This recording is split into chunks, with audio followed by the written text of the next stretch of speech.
Alright guys, I'm the NFL Addict, and today I will be making my NFL record predictions for the 2021 San Francisco 49ers. Before we get started, make sure you like and subscribe. I'm almost done with my 2021 record predictions. It's so sad. We've been doing this for a couple of months now, and it's always sad when we're done with one big era. When the season ends, I'm sad. Whenever pre-draft talk is, it's always a sad in that kind of thing.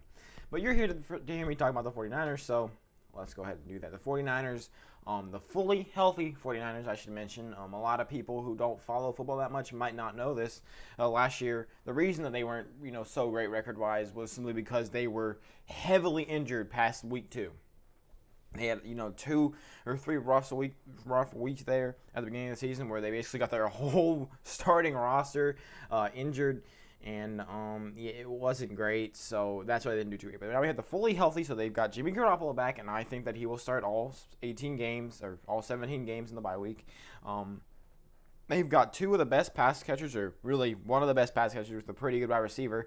But George Kittle, who is probably one of the best tight ends in the league, and Deebo Samuel, who is he's not the greatest wide receiver, but he is still a very, very, very good wide receiver. He's been in the league for a while. And then they've got obviously Raheem Mostert in there at running back. Their defense also, you look back there, that front 7 is insane. Javon Kinlaw, Nick Bosa, Fred Warner, and the secondary is a bit of a misstep there for me. I don't think their secondary is stellar, but I definitely think it's all right. They don't have any stars on there, but I think that it's definitely going to be their front 7, their offense are probably going to make up for it. But still, that's really their biggest kind of misstep. That, and they don't really have that great of a wide receiver too in Brandon Ayuk. All right. Well, in week 1, they have a really easy first couple of weeks going up against 2 1-15 teams, in my opinion. With the Detroit Lions, or I guess it's going to be 1-16, but I don't even have to really say it. The Detroit Lions, really last year, they basically clawed their way to being in the playoff conversation in week 14, based on the fact they had a top 10 quarterback in Matthew Stafford, and they had an all right wide receiver unit with Kenny Galladay leading the pack. Then this offseason, they go out here and they get rid of all that. They did add Penei Sewell, but I don't think that's going to save them. San Francisco gets a win in week 1. 2 straight away games to start the season is never great, but when they're against the Lions and the Eagles, it probably is. A rematch in week 2 of a game that I think San Francisco probably still should have won, even with all the injuries, is a Philadelphia Eagles game, or the Philadelphia Eagles game. And the Eagles, they basically got rid of everybody. Alshon Jeffrey, Deshaun Jackson. I'm hearing a lot of talk about Zach Ertz getting traded. Apparently he wants out, and for good reason. They don't have anybody on there. So they did add Devontae Smith in the draft, but that is it. That is it. He went. Yeah, that's it. San Francisco gets the win here. In week 3, they have a home game against the Aaron Rodgers-less Green Bay Packers. I'm assuming that he's not going to sign back. I don't think it's anything to do with money. I think it's everything to do with the team. The team is great. It's just, without Aaron Rodgers, I don't know if they're going to be good enough to go up against San Francisco, because their defense has never been their strongest point. So against this really, really tough San Francisco offense, I feel like they're going to take a loss here. Well, or you can say it the other way. San Francisco going to get a win. Yay. In week 4, it is finally their first divisional game. It's a home game against the Seattle Seahawks, who are getting old, but they still have a really good offense and a really nice defense. I don't think their defense, it's been good this whole decade, and I think it just keeps on pushing on. So I'm probably going to have them split here. I feel like these two teams, the NFC West is really so tightly contended. So I'm going to have San Francisco win here, and I will have a Seattle win up in week 13. I'll wait till I get there to mark it, though, so we can just so that at the very they're gonna get at least one loss, but hey, it's whatever. In week 5, 2 straight divisional games right before their bye week. This is a pretty important stretch for them. It's an away game against the Arizona Cardinals, who added AJ Green and JJ Watt, probably their biggest additions. They also have some nice pieces on that defense. I like what they're doing. They did lose Buda. They didn't lose Buda Baker. They might have. Let's pretend I didn't say anything about Buda Baker. I think they're definitely a good team. Last year they did. They went 8-8. It wasn't nice. It wasn't great. But I feel like they're a team that if a couple of things go their way, they could be a lot better. But I am probably gonna have San Francisco sweep them in week 5 and 9. All right, but in week 7, which just loads. All right, so they go into the bye week at 5-0. They're up there. It's probably pretty close in that NFC West. I mean, the top three, I mean, the Rams, the 49ers, and the Seahawks are all, I'd be very surprised if there's more than 2 losses between all of them at this point.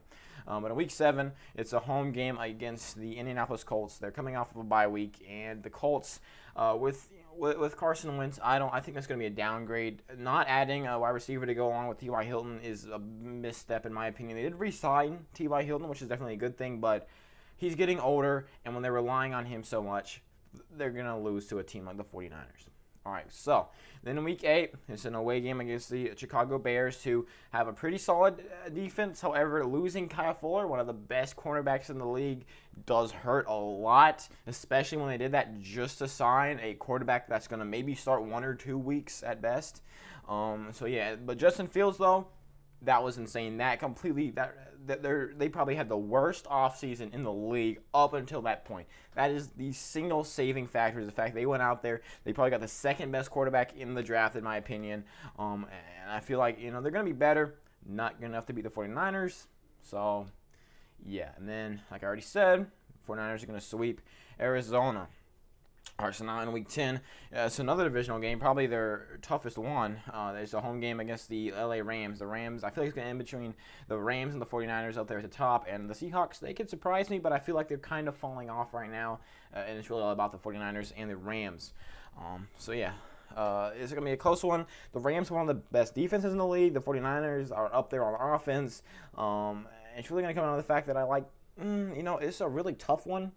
And I'm probably going to have them split, I hate to do that, but when it's a close game, when it's a divisional game, I can always just split, The 49ers are going to win this one, and the Rams are going to win this one. So now we know they're going to have 2 losses, but hey, it's whatever. They're 9-0 right now, up against the worst team in the league. Don't even have to say anything. Now they're 10-0. In week 12, they have a home game against the San Francisco 49ers. A home game against the Minnesota Vikings. My bad. The Vikings, their defense hasn't been great. I know they added some, people got mad at me for saying they didn't do much this offseason when I was talking about the Vikings, but they didn't do much this offseason. Definitely not enough to compete with the 49ers. So, yeah, the 49ers get the win here. They've hit they're where the Steelers were last year. They're 11-0. But like I already said, they're going to split with the Seahawks, so they have to lose this game here. But in week 14, it's an away game against the Cincinnati Bengals. With Joe Burrow back, with Jamar Chase. They should have taken Penei Sewell, but still, now they have Tyler Boyd, T. Higgins, and Jamar Chase in there in the wide receiver room, which is going to help a lot. So this one actually could be a closer game, maybe, within 10 points, but I am going to still have San Francisco win this one. Then week 15 is a home game against the Atlanta Falcons, who I feel like future-wise, they should have taken Justin Fields at that position. However, Kyle Pitts is going to help them more in week 15. So yeah, I guess it was a good pick, but losing Julio Jones, I don't think they can.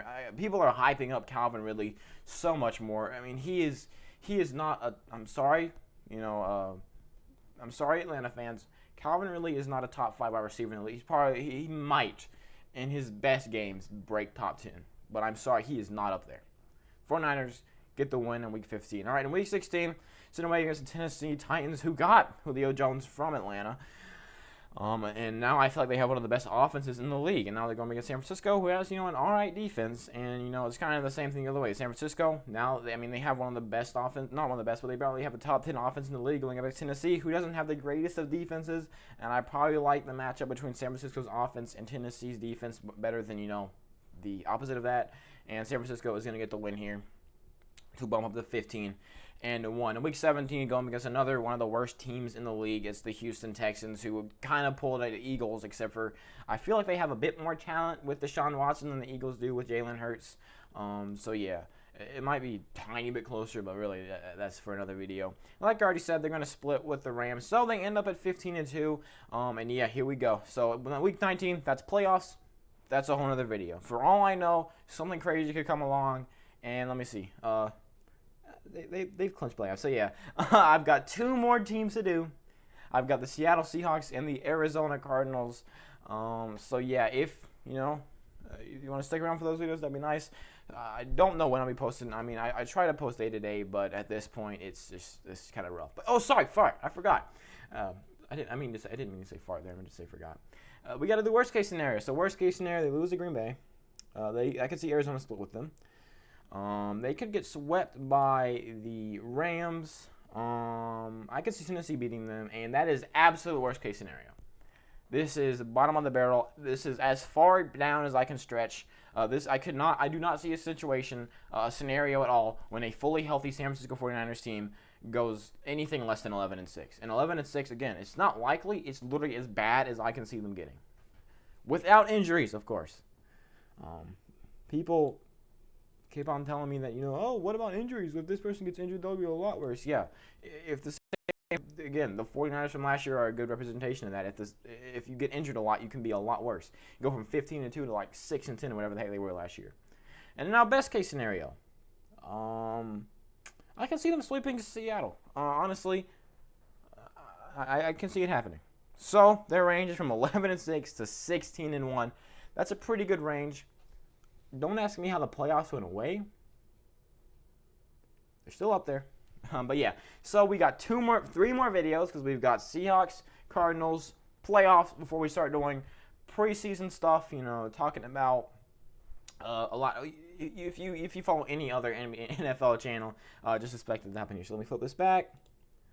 So yeah, thanks so much for watching. I hope to see you on my next one. I'll be talking about the Seattle Seahawks record and if they're making the playoffs.